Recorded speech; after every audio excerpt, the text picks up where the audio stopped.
Hello, humans. It's Dan from the internet. As you can tell, I'm not in my usual sort of location or with my usual sort of equipment. Um, I'm in the middle of a trip and a little bit of a little move shifting situation. But, anyways, I wanted to definitely bring this up and have this conversation based off of some of the goings on that are in Los Angeles. I'm not currently in Los Angeles right now, but of course, people have been hearing about the uprising and the protests that happened over this past weekend at the time I'm recording, where Angelinos, citizens of Los Angeles County in the area, um, responded to ICE raids that were happening at Home Depots, where they were trying to search for day laborers. At schools, we had stories of teachers who are holding back tears because this is supposed to be the day of a school promotion or graduation season that's happening because we're at the end of the traditional school year, and you have these teachers who had to see their students and their parents of those students run away in fear or cower in ICE. I heard a story of one of my other teacher friends who, instead of being there for their kids who are getting promoted to the next grade, to the next level, who are graduating, they're having to stand outside and keep watch at the door just so that ICE agents don't come on barge in on these parents or these students and take them away to what are essentially black sites. Make no mistake, this is the issue here, right? Like, we have due process. We have a way for, if you have committed a crime, if you've done something wrong, we have a way to handle that. That way is not snatching kids and parents from their schools. That way is not snatching people from their workplaces. And that's something that Angelinos, people in Los Angeles, understood. They went to the streets.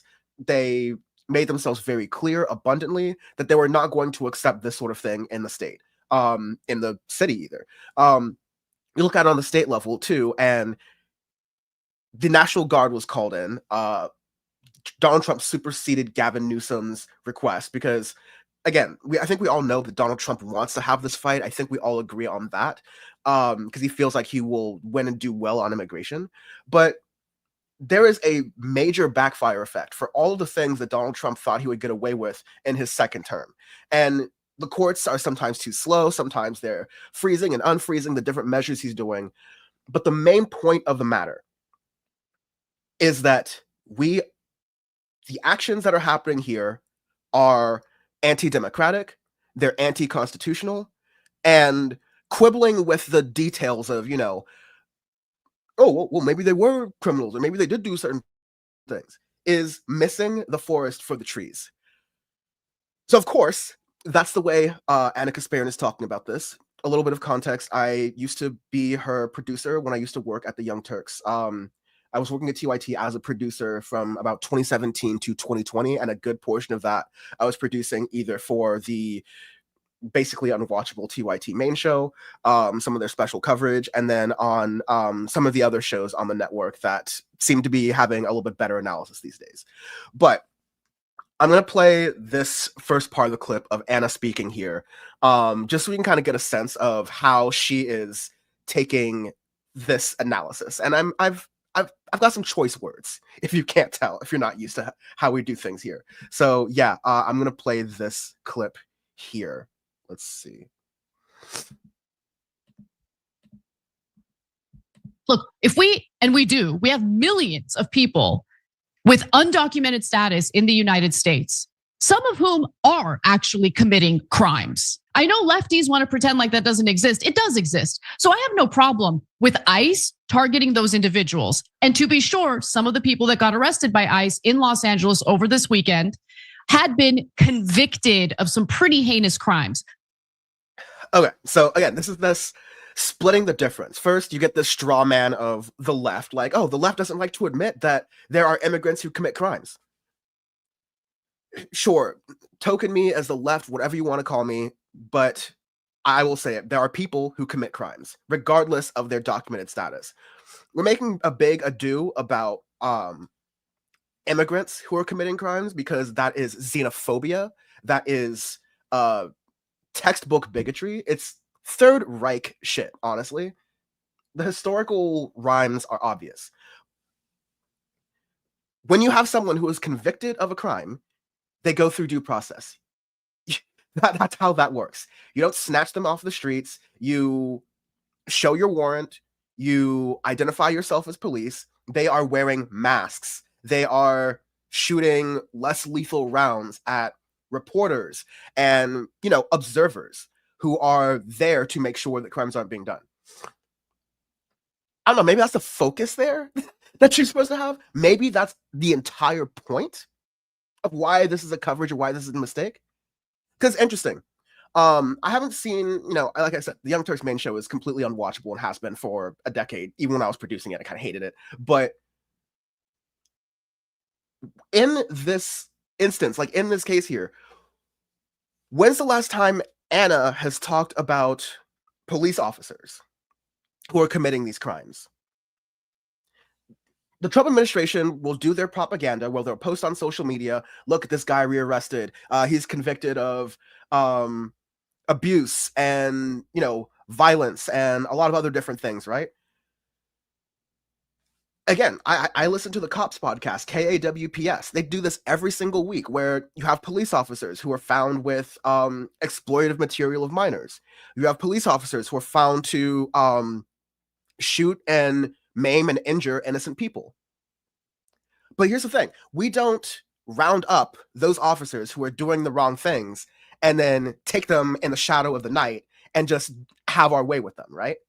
No. In fact, police are one of the most protected classes in this country, to where oftentimes they'll do these things and just get shifted around to a different department, or they'll be given desk duty for a little bit. So yeah, if you're going to, so-called contextualize and not just do this weird left punching, like shadow obsession that she loves to do and that Cenk also loves to do as well, maybe, you idiot, you contextualize what these crimes are, what's going on, and don't give in to what the Republicans are, saying this is. Because we all know what it is. We can all see it. This is why community members are coming out in the streets and saying, we don't do that in Los Angeles. We don't separate families in Los Angeles. We don't tolerate that.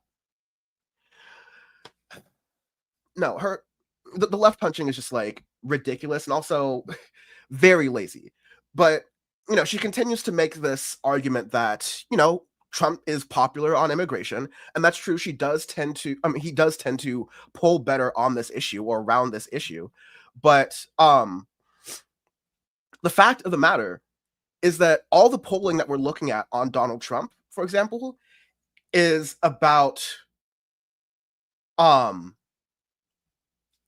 I was looking for the clip, but yeah, sorry, I was doing too much at once. I was trying to find this right clip here. Just taking the losing argument. This is what I was going to say about the polling. Trump was really popular on the economy and was considered to be really strong on the economy. And they were saying this right as he was doing these Liberation Day tariffs. Then the market crashed and we started to get some numbers in polling because it takes a little bit of time. It's a lagging indicator.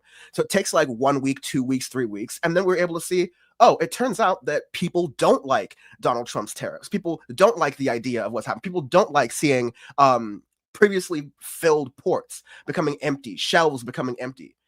So to use, late polling like this to say, well, this is what the American people want, and to, have that as your argument is also ridiculous because it's like, oh, well, there was a time when most Americans wanted segregation. They wanted school segregation. And so why argue against it?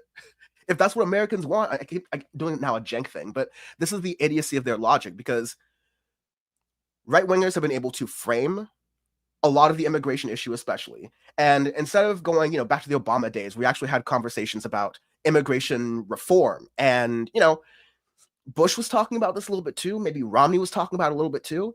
But the Republican immigration policy is that immigrants are stealing your jobs. Immigrants are making the country worse. We're going to terrorize them. We're going to make it so people don't want to come to this country. We are going to take our already broken immigration system and our asylum process system, where immigrants are seeking asylum from places that are oftentimes ravaged due to the actions of the United States in recent history, going back to the 1950s, 1960s, etc. rather than focus on all of that, Anna and Jen choose to go, okay, well, there's some crime somewhere. I don't know, somebody's got to be doing crime, right? They got to be at least like 20% right. These ICE thugs, these masked ICE thugs. Let's have a beer with them. Maybe we can agree on something. So yeah, here is going to be. Here's the rest of it, and this is where it gets really interesting. So I want to play this. She's kind of talking about, okay, how do people respond? And she's doing the tone policing thing about who should be or how people should protest or what's the appropriate way to protest. I hate this stuff, but yeah, let's go ahead and watch it here. So when they see that go down on the streets of Los Angeles, and as this now appears to be spreading to other parts of the country, you're going to lose the argument more. It's really important to not provide cover for people who are rioting. They're not accomplishing anything. All they're doing is destroying a city that's already dealing with a. So this is why I titled this video "The Dumbest Woman in Media," because she's in Los Angeles and she can easily walk outside. People have shown maps. Like, Los Angeles is a massive, sprawling city. You basically wouldn't know there are any protest uprisings. I'm particularly using that word because Anna's a lot older than me. She was actually alive when LA had legitimate riots in response to Rodney King, in response to like a number of different issues. Again, she was alive for this stuff. I was not. And even I know what this was. You had, some demonstrations got a little bit rowdy. No one died. Most of the injuries that happened were because cops used their quote unquote less lethal rounds towards the press, to the media. And so I know I get it. It's a little bit of a drive from your cul-de-sac. But if you go to downtown Los Angeles, which was the only area of the town that these protests were happening in like a small, like 1 square mile radius, not even that, she even would have seen that the so-called riots that Republicans love to jump on and say, oh yeah, this is why I hate this. This is my issue. It's rioting. There's like no one there. It all dissipated over the weekend. Once the raid stopped, once the protest stopped, it was all good. But no, instead, she is fixated on, well, what does it look like? What does it look like to people? How are you going to convince people with your protests? Where's the Martin Luther King aspect of this? You have to be peaceful. You have to be civil. I'm here sitting from my ivory tower and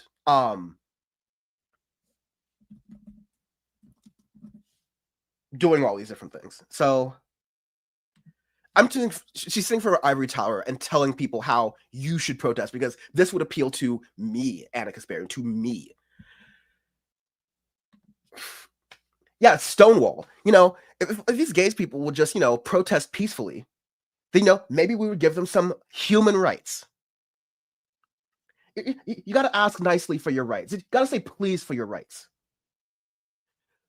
Does she have any idea, any context even, to how rights have been won in this country? Yeah, you have peaceful demonstrations. That's what's taught in the history books because America wants you to think that, oh, if you just turn the other cheek like Martin Luther King, then we will treat you like a human being. Life in America proves that to be completely false.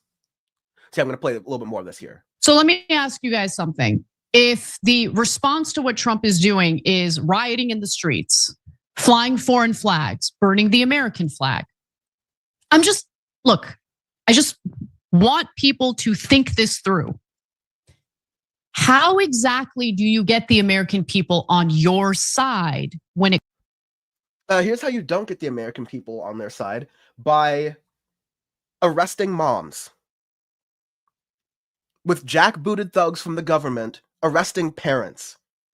Look at the Abrego Garcia case. They tried to throw every single charge at him. Oh, he beat his wife. Oh, he was a gang kingpin for MS-13 or whatever. Like, this is the lying administration. Unfortunately, people will accept those lies. There's xenophobic reasons. There's a lot of, deep-seated stuff in America. And you're not going to be able to have a beer with one of those types of right-wing people who believe that immigrants are the problem. Okay? I'm not, you don't have to convince them. Okay? Because once they realize that vegetables are $30, they're gonna turn around.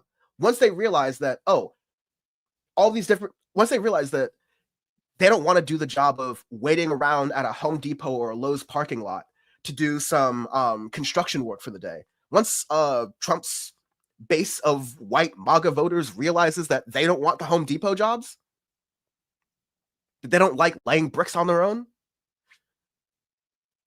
they're either going to move through the political process or, die early or not vote or anything like that. But in the meantime, we need to protect not just rights, not just families, not just liberties, but to prevent this continuous fascist slide to get to anything worse.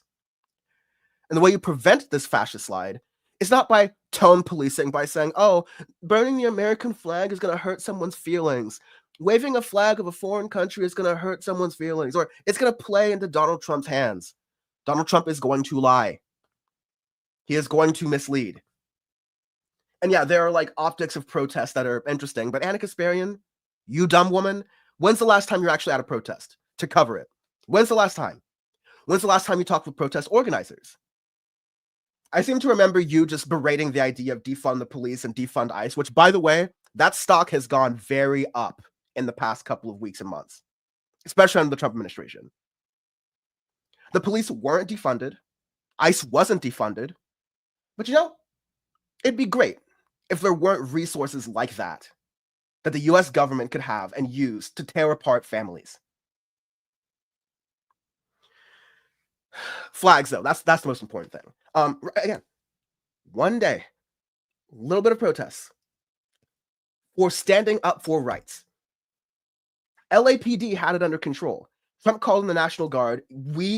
Again, talk to someone who's actually at a protest, you dumb woman. Do your job in media, you dumb woman. And then maybe you'll actually know how these protests are being organized, what the goals are coming out of them. And you'll realize that if this was not popular in places like Los Angeles, in places like Chicago, where community members are coming out and putting their own lives on the line, pretty much, risking arrest, risking damage to life and limb, that maybe what ICE is doing is not popular, that maybe they're actually losing. And instead of tone policing, like the vapid cunt that she is, maybe, just maybe, she should do some journalism work. I keep saying, like, the fact that she has a journalism degree and she actually taught it should be, like, disqualifying when she's this bad at her job. One more, let's continue. It comes to immigration policy. See, rather than rioting, I would think strategically about how to use all the videos that exist of mothers being arrested before they can even pick their kids up from school. They're getting arrested and deported. So yeah, she's mentioning this, but this is still like have a beer brain mentality. She thinks that she can, reason with people who are, again, support what Trump is doing on immigration. People are like, yeah, we wanted people to be rounded up and deported. We wanted families to be scared. Yeah, as long as that's not a white person who is, crying or whatever or getting deported, that's fine. These are people who believe that they are being replaced in society, all right? Again, these are not people you can reason with. They believe in ridiculous ideology. But again, Anna's more interested in left punching and being condescending. Vapid. Absolutely vapid. And I just gotta think, like, Anna, she has stories about how in high school she would, in middle school and high school, she would wear makeup that's very, like chola looking, like influenced, right? So she was like Latina passing when she grew up in the Valley in Los Angeles. Would I spare Anna Kasparian if she did a crime, she didn't do a crime, if she was here legally, if she wasn't? Because we know that people are being round up if they have legal status, if they have citizenship. Trump's trying to go after birthright citizenship in this country. We know what ICE is doing. What ICE is doing, like, for every, one or two violent criminals that they, do this overkill sort of like raid thing in order to get, Like you said, it's mostly innocence. And by the way, this is not due process. It's not how it's supposed to work. So if your focus is, okay, well, show those pictures. No. Does anyone think that ICE would spare young Chola Anna and would not just, detain her or arrest her, rightfully or wrongfully? That would be horrible. But do you think ICE would care? Do you think Trump's voters would care? I'll go a step further. Anna's husband, nice man, wonderful man, Cuban. You think ICE would care that he's American? That's families, Republicans? Do we really, really think that Anna's husband would not be spared in an ICE raid? Anna, what if ICE arrested your husband? Do you think you can argue that with people who are like, no, we don't want brown people in this country? Do you think you can sit down and have a beer or, a drink with someone who believes that in great replacement theory? No. So stop this tired, liberal bullshit of, okay, if you just protest right, then the conservatives will, recognize your humanity, and maybe they'll tell Trump, hey, Trump, pretty please, maybe don't do so many, deportations, and, no. You have to take the fight to them. Yes, rhetorically, but bodies on the line to make it more difficult for ICE to do these things. That is also what's needed. When you have community patrols of people making sure that, okay, that's an unmarked van. Okay, that one's been driving around very weird. We're going to tell community members that ICE is in this area. Is that wrong? Should they not be doing that? Anna, with all of your grassroots organizing experience, again, such a condescending, vapid cunt. All of your organizing experience,